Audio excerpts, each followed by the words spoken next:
सुंदर गुळाचा पिठाचा वेलची पावडर, अगदी सुगंध अगदी भारी येतोय. होय.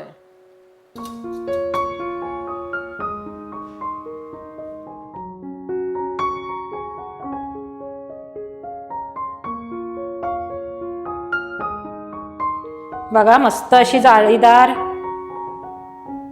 अगदी गोड गुलगुले तयार. अशी जाळी पडायला पाहिजे. नमस्कार. आज मी तुम्हाला गोडाचा पदार्थ करून दाखवणार आहे. गुळापासून आणि गव्हाच्या पिठापासून पौष्टिक हा पदार्थ गुलगुले. आपल्या घरात कसं एक वेळ काही नसतं करायला, पीठ तर आपल्याकडे असतं आणि गुळ पण असतो. संध्याकाळच्या वेळेत किंवा सकाळी नाश्त्यासाठी हा पदार्थ आपण करायचा. आणि एक वेळ कसं हा नैवेद्यासाठी पण आपल्याला हा पदार्थ करता येतो. काय हवे? होय. अगदी मस्त गोडाचा पदार्थ लागतोय खायला. अगदी लहानांपासून मोठ्यांपर्यंत सगळ्यांना आवडेल असा हा पदार्थ आहे गुलगुले. झटपट आणि कमी साहित्यात होणारा हा पदार्थ आहे.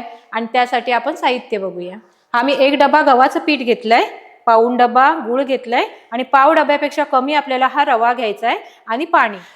त्यानंतर 1 चमचा मी वेलची पावडर घेतली आहे, अर्धा चमचा सुंठ पावडर, मीठ आणि सोडा खार. मीठ पण आपल्याला कसं गोडाचा पदार्थ आहे ना, मग थोडंसं मीठ टाकलं की जरा चव वाढते. काय हवे? असं. आणि सोडा खार पण आपल्याला जास्त टाकायचं नाही आहे, किंचितच टाकायचं आहे सोडा खार. म्हणजे का, सोडा खार टाकल्यामुळे जास्त टाकलात ना तर गुलगुले कसे मग तेलकट होतात, म्हणून आपल्याला कमीच सोडा खार टाकायचा आहे. म्हणजे आपण किती पीठ घेतलंय त्या अंदाजाने खायचा सोडा घ्यायचा. आज मी तुम्हाला हे हलके फुलके जालीदार असे हे गुलगुले अगदी परफेक्ट प्रमाणात, मी हे टोपाचं प्रमाण घेतलंय, तुम्ही वाटीचं घ्या.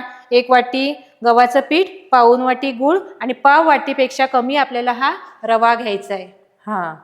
आईन तुम्हाला अगदी परफेक्ट प्रमाणात हे गुलगुले करून दाखवले नाही. तुम्ही टोपाचं किंवा वाटीचं प्रमाण घ्यायचं, पण जसं सांगितलंय ना तेच घ्या. आणि पाण्याचं प्रमाण तुम्हाला आई नंतर सांगेल. पाण्याचं दाखवते मी तुम्हाला. सगळ्यात आधी आपल्याला हे गूळ वितळवून घ्यायचं आहे. हे गूळ मी चांगलं बारीक करून घेतलंय, म्हणजे कसं पाण्यात लगेच विरघळतं. जर खडे टाकलात ना तर ते विरघळत नाही लवकर. काय हवे? ते वितळायला जरा वेळ लागतो. आता मी हे गूळ वितळायला ठेवते. हे बघा, जेवढं गूळ घेतलंय ना तेवढंच आपल्याला पाणी घ्यायचं आहे. म्हणजे का, जास्त पाणी नाही घ्यायचं आहे, कारण का आपल्याला जेवढं पिठात हे गूळ पाणी लागणार आहे ना तेवढंच घ्यायचं आहे. नंतर आपण थंड पाणी वापरू शकतो. काय हवे? साधं पाणी. पण हे गुळाचं पाणी फुकट जायला नको, वाया जायला नको असं.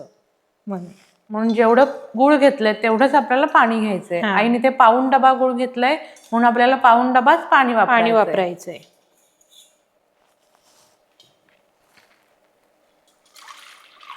आईन ज्या टोपात गव्हाचं पीठ मोजलं नव्हतं त्याच टोपात गूळ आणि रवा असं मोजून घेतलेलं आहे. हे बघा, तेवढंच पाणी. आता तुम्हाला सांगते, जर हे गूळ वितळायला वेळ लागत असेल आणि तुम्हाला जर गडबड असेल ना तर तुम्ही गॅसवर पाणी गरम करून हे गूळ वितळवून घ्यायचं आपल्याला. पण आपल्याला गुळाचा पाक नाही तयार करायचा आहे. पूर्ण गॅस कमी करायचा आहे आणि त्या पाण्यात आपल्याला हे गूळ फक्त असं वितळवून घ्यायचंय, विरघळवून घ्यायचंय. जर आपलं ठरलं करायचं आहे ना, मग सकाळी आपल्याला हे गूळ आपल्या वितळत ठेवायचं. काय सकाळी सर्व कामं करायच्या अगोदर हे भिजत ठेवायचं, म्हणजे विरघळवत ठेवायचं. सगळं आपण तयारी करेपर्यंत हे विरघळून होतं. आणि हे गूळ आपल्याला असं वितळवून घ्यायचं चांगलं. कडे अजिबात ठेवायचे नाहीत. म्हणून जरा आईने हे बारीक असं जरा चेचून घेतलं नाही, मोठे मोठे असे खडे ठेवायचे नाहीत. बारीक चेचून घेतलं की लगेच विरघळतो. असं.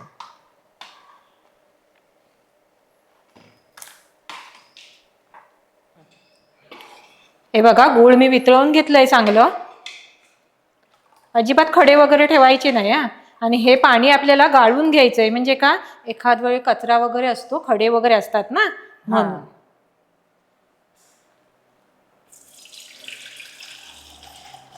मी गुळाचं प्रमाण पाऊण डबा घेतलाय. तुम्ही 1 डबा घेतलात तरी पण चालेल, म्हणजे आवडीनुसार आपल्या. तुम्हाला किती गोड गुलगुले हवे त्या अंदाजाने गुळाचं प्रमाण घ्यायचं.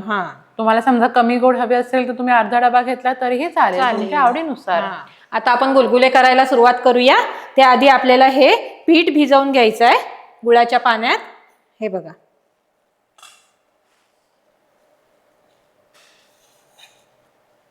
आता मी हे एका भांड्यात बघा पीठ घेतलंय.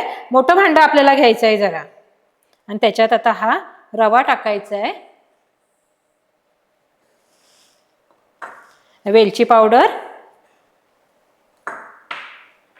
सुंठ पावडर आणि मीठ. आणि सोडाखार आपल्याला नंतर टाकायचं आहे हा, तेव्हा दाखवते तुम्हाला. आणि आता आपल्याला हे गुळाचं पाणी थोडं थोडं ओतायचं आहे पिठात.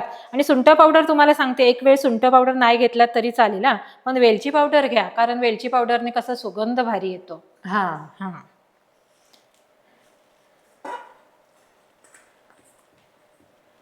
आणि असं थोडं थोडं पाणी ओतून हे आपल्याला हे पीठ भिजवून घ्यायचं.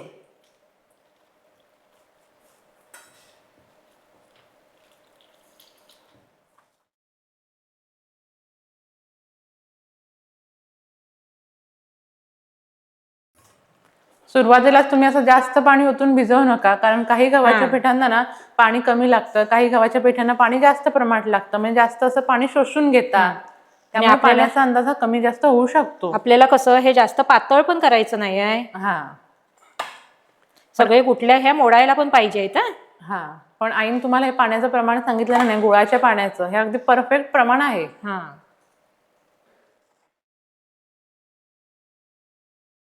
तसं मी आता हे चांगलं मिक्स करून भिजवून घेते. सगळं पाणी बघा लागलेलं आहे बरोबर, अगदी प्रमाणातच आहे हा. जसं तुम्ही गूळ घ्याल ना तेवढं तुम्ही पाणी घ्या असं. आणि चांगलं हे पीठ अगदी फेटून घ्यायचं आहे आपल्याला. असं अजिबात गोळे ठेवायचे नाही आहेत हा, गुठल्या ठेवायचे नाही आहेत आपल्याला. तर फेटलं ना तरच ते आपले हलके फुलके असे गुलगुले तयार होणार आहेत का. आणि मस्त जाळीदार होतात. हा, जाळीदार होतात हे बघा. आणि हे पीठ आपल्याला 5-10 मिनिटं असंच मुरत ठेवायचं आहे. मुरलं की अगदी चांगलं होतं पीठ.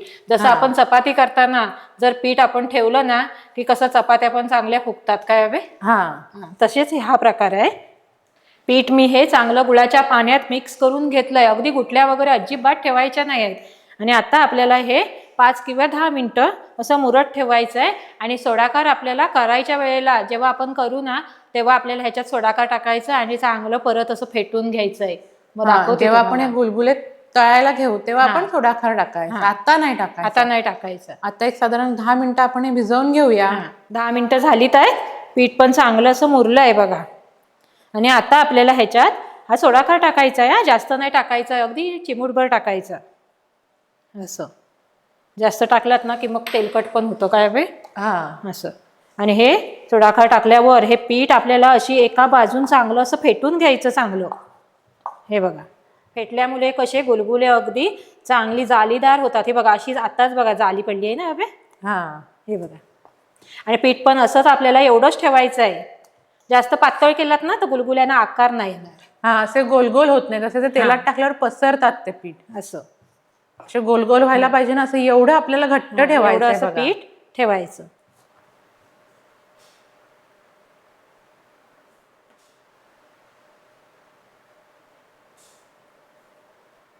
पीठ चांगलं मुरलंय. आता आपण गुलगुले करायला सुरुवात करूया.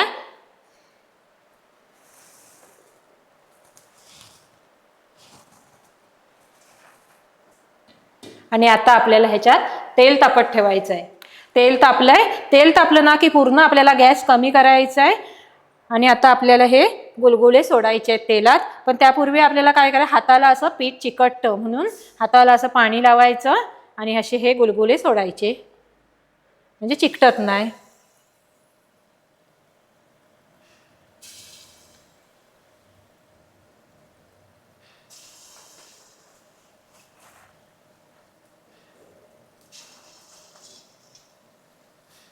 हे बघा, गुलगुले कसे अगदी आपणच वर येतात टम्म.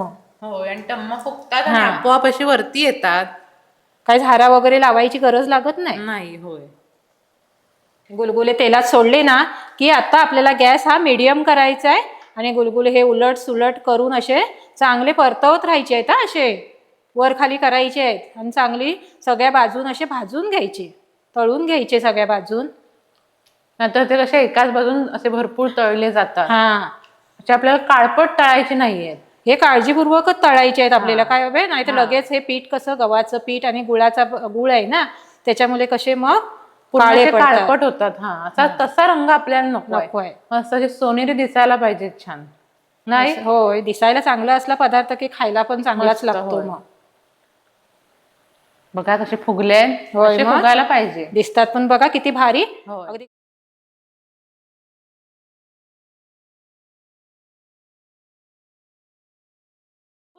असे गुलगुले चांगले तळून घ्यायचे. बघा सुंदर कलर आलाय मस्त.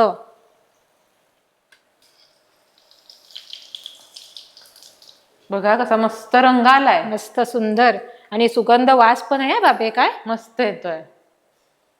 चांगलं असं तेल निथळून घ्यायचं आणि असे जाळीदार भांड्यात काढून घ्यायचे. एकदा हे गुलगुले तळून झालेत आहेत. आता आपल्याला परत असं हाताला पाणी लावायचं.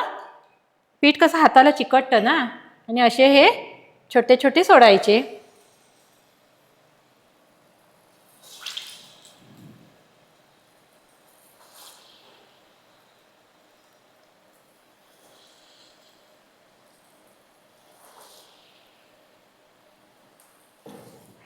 हे बघा लगेच असे उलट सुलट करायचे. टाकल्यावर मग कसा मीडियम गॅस करायचा, फास्ट गॅसवर तळायचेच नाही, नाही तर लगेच काळे पडतात आणि आतमध्ये पीठ मग ते तसंच राहतं. हा, आतमध्ये छान असे शिजत नाही, शिजत तळत नाही. नाही. हा, वरूनच फक्त असे करपतात. तसं व्हायला नकोय. झाऱ्यान जर असं परत जमत नसेल ना, जाळीवाला झारा असेल तर असा चमचा घ्यायचा आणि अशी फिरवायची पटापट. सुंदर गुळाचा, पिठाचा, वेलची पावडर, अगदी सुगंध अगदी भारी येतोय. होय, आपण हे नैवेद्यासाठी पण करू शकतो. हा, करू शकतो. हा, आपल्या नैवेद्याला 4 माणसं आली तर आपल्याला वाटायला सुद्धा हे नैवेद्याला आपण करू शकतो. असे हा, असे आपल्याला हे तळून घ्यायचे. अगदी भारी सुंदर.